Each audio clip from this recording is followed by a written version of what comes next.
शक्तियाँ कहाँ से आईं? या उन्हें प्रभावी अस्त्र कैसे और किससे मिले? इसके बारे में पुराणों में बताया गया है। देवी दुर्गा शक्ति का प्रतीक है। शास्त्रों में बताया गया है कि देवी दुर्गा का जन्म दुष्टों के संहार हेतु हुआ था। पुराणों में उल्लेखित है कि एक बार जब मानव ही नहीं देवता भी असुरों के अत्याचार से परेशान हो गए, तो सभी देवता संकट की घड़ी में ब्रह्मा जी के पास गए और उनसे प्रार्थना करने लगे। हे ब्रह्मदेव, असुरों के राजा दैत्यराज महिषासुर ने पृथ्वी लोक के साथ साथ संपूर्ण स्वर्ग लोक में भी उत्पात मचा दिया है। हम सभी देवता वहाँ से बचकर आपके पास आए हैं। दैत्यराज महिषासुर अत्यंत शक्तिशाली है। उस पर किसी भी अस्त्र शस्त्र का प्रहार नहीं हो रहा। हम सभी के लिए उससे युद्ध करना असंभव है। हम उसकी शक्तियों के आगे नहीं टिक पा रहे। ब्रह्मदेव, ये सब क्या हो रहा है? लगता है अब महिषासुर के संहार का निश्चित समय आ गया है, क्योंकि वो मेरे दिए हुए वरदान का दुरुपयोग कर रहा है। मुझे इस कार्य में महादेव और नारायण की सहायता लेनी होगी। देवताओं की प्रार्थना सुनकर ब्रह्मदेव महादेव और नारायण से मिलने के लिए चले गए। महिषासुर को ब्रह्मा जी के द्वारा ही वरदान प्राप्त हुआ था।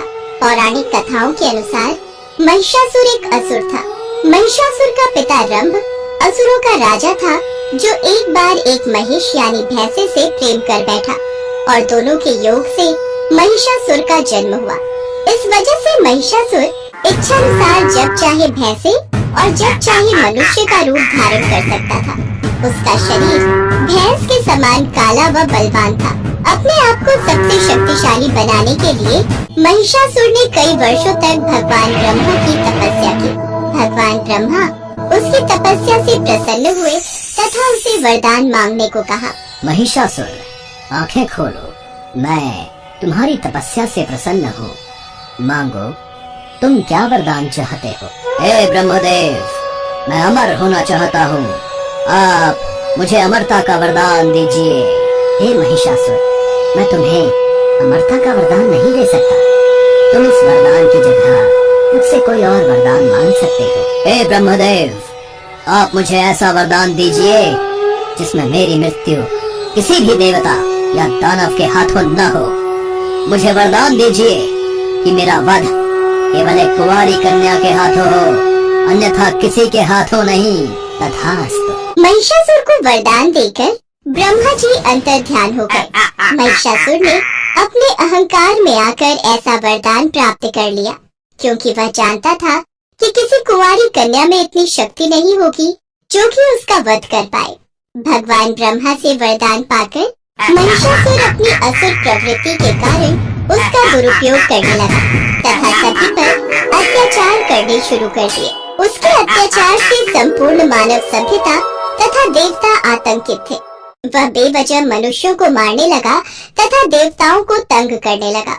इससे चारों ओर अधर्म की स्थापना हो गई। वह धर्म का कोई मूल्य नहीं रहा। सभी देवताओं की प्रार्थना पर ब्रह्मा जी भगवान शिव तथा भगवान विष्णु के पास पहुँचे। मेरे दिए वरदान के अनुसार दैत्यराज महिषासुर का वध केवल एक कुंवारी कन्या के हाथ से ही होना निश्चित है, और संपूर्ण स्वर्गलोक में कुंवारी कन्या कोई नहीं है। ब्रह्मदेव, हमें महिषासुर के वध के लिए कुंवारी कन्या को उत्पन्न करना होगा। हम तीनों को अपने पेट से एक ऐसी शक्ति को उत्पन्न करना होगा जिसकी शक्ति के आगे कोई भी दैत्य न टिक पाए। इसके बाद त्रिदेवों की शक्तियों से एक दिव्य शक्ति उत्पन्न हुई। उस शक्ति को रूप देने के लिए सभी देवी देवताओं ने अपना अपना योगदान दिया। देवताओं के तेज से देवी के भिन्न भिन्न अंग बने।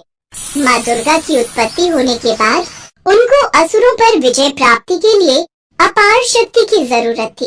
तब भगवान शिव ने उनको अपना त्रिशूल, भगवान विष्णु ने चक्र, हनुमान जी ने गदा, श्री राम ने धनुष, अग्नि ने शक्ति व बाणों से भरे तरकश, वरुण ने दिव्य शंख, प्रजापति ने स्फटिक मणियों की माला, लक्ष्मी जी ने कमल का फूल, इंद्र ने वज्र, शेषनाग ने मणियों से सुशोभित नाग, वरुण देव ने पाश व तीर, ब्रह्मा जी ने चारों वेद तथा हिमालय पर्वत ने माता को सवारी के लिए सिंह दिया।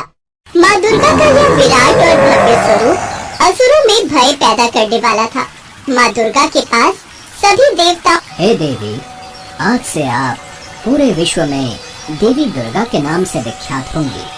आपके इस विराट स्वरूप के दर्शन करके समस्त जगतवासी आशीर्वाद प्राप्त करेंगे। देवी दुर्गा, ये सभी देवी देवता आपकी शरण में आए हैं। दैत्यराज महिषासुर ने पृथ्वीलोक तथा स्वर्गलोक में उत्पात मचा रखा है। हे देवी दुर्गा, आपको महिषासुर का संहार करना है। देवी दुर्गा, महिषासुर का अंत केवल आपके द्वारा ही हो सकता है। हे देवताओं, अब आप निर्भय हो जाओ। महिषासुर के पापों का घड़ा अब भरने वाला है। उसे उसके पाप का दंड अवश्य मिलेगा। हे महिषासुर, सावधान, मैं आ रही हूँ। उसके बाद माँ दुर्गा और महिषासुर का आमना सामना हुआ। महिषासुर माँ दुर्गा के सौंदर्य को देखकर उनसे बोला, हे सुंदरी, मैं आपको अपनी पटरानी बनाना चाहता हूँ। मैं आपके सौंदर्य पर मोहित हो गया हूँ। इंद्र आदि सभी देवता मुझसे परास्त हो चुके हैं। समस्त ब्रह्मांड मेरे अधीन है। यदि आप चाहो तो आप मेरी पटरानी बनकर ये सारे सुख भोग सकती हो। अहंकार ने तुम्हारी बुद्धि को समाप्त कर दिया है महिषासुर। इंद्र आदि सभी देवता तुमसे परास्त नहीं हुए। वे तो ब्रह्मा जी द्वारा तुम्हें दिए गए वरदान के कारण ही परास्त हुए हैं, अन्यथा तुम में उन्हें परास्त करने की शक्ति नहीं थी। कारण जो भी हो, पर अभी तो ये सत्य है कि समस्त ब्रह्मांड मेरे ही अधीन है। इसलिए आप मेरा प्रस्ताव स्वीकार कर लो। महिषासुर की बात सुनकर माँ दुर्गा जोर जोर से हंसने लगी और बोली, हे महिषासुर, तुम काल के अधीन होकर ऐसी बातें कह रहे हो। यदि अभी भी बचना चाहते हो तो पाताल में जाकर छुप जाओ, अन्यथा आज मेरे हाथों तुम्हारा संहार निश्चित है। तू है कौन? तेरा परिचय क्या है जो तू मेरे सामने हंस रही है और मेरा प्रस्ताव अस्वीकार कर रही है? मेरा परिचय, जब जब धर्म की हानि हुई है, जब जब पाप मस्तक उठाता है, जब जब संत पुरुषों को कष्ट पहुंचता है, तब तब उनकी रक्षा के लिए मैं शरीर धारण करती हूँ। मैं तेरा वही काल हूँ जिसके नाम पर तूने अनगिनत कुंवारी कन्याओं का वध किया है, और मैंने उसे रोककर इस संसार में उन कन्याओं की पूजा का विधान प्रारंभ किया है। अपने काल को पहचान है महिषासुर। तो मेरा काल बनकर मेरे समक्ष आ खड़ी हुई है। भयंकर से भयंकर व्यक्ति भी मेरे सामने आकर खड़ा होने का साहस नहीं करता, किंतु तूने ये साहस इसलिए किया क्योंकि तूने अभी तक मेरा वास्तविक रूप नहीं देखा। मैं तुझे अभी दिखाता हूँ कि मेरा वास्तविक रूप क्या है। इसके पश्चात महिषासुर भयानक दैत्य का रूप ले लेता है और जोर जोर से हंसने लगता है। ये है मेरा वास्तविक रूप। मैं भी देखता हूँ ऐ स्त्री कि तुझमें कितना बल है, कितनी शक्ति है तुझमें। मेरा नाम महिषासुर है। इसके पश्चात माँ दुर्गा और महिषासुर में युद्ध प्रारंभ हो गया। एक तरफ से महिषासुर माँ दुर्गा पर अपनी शक्तियों से वार करता, तो दूसरी ओर से माँ दुर्गा उसकी शक्तियों का नाश कर देती। माँ दुर्गा पर महिषासुर के किसी भी अस्त्र शस्त्र और असुरी शक्तियों का प्रभाव नहीं पड़ रहा था। ये देखकर महिषासुर विचलित होने लगा। माँ दुर्गा और महिषासुर के बीच ये युद्ध पूरे 9 दिन तक चला।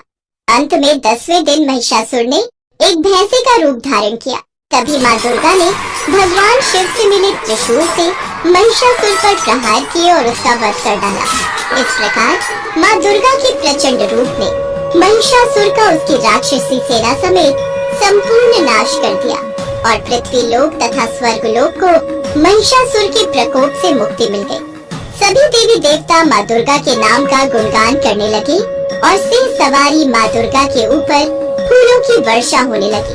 तभी से माँ दुर्गा को महिषासुर मर्दिनी भी कहा जाने लगा। कहते हैं माँ दुर्गा और महिषासुर के बीच 9 दिन तक युद्ध चला था और 10वें दिन माँ दुर्गा ने महिषासुर का संहार किया था। इसीलिए 9 दिन नवरात्रि पर्व तथा 10 दिन तक दुर्गा पूजा उत्सव मनाया जाता है।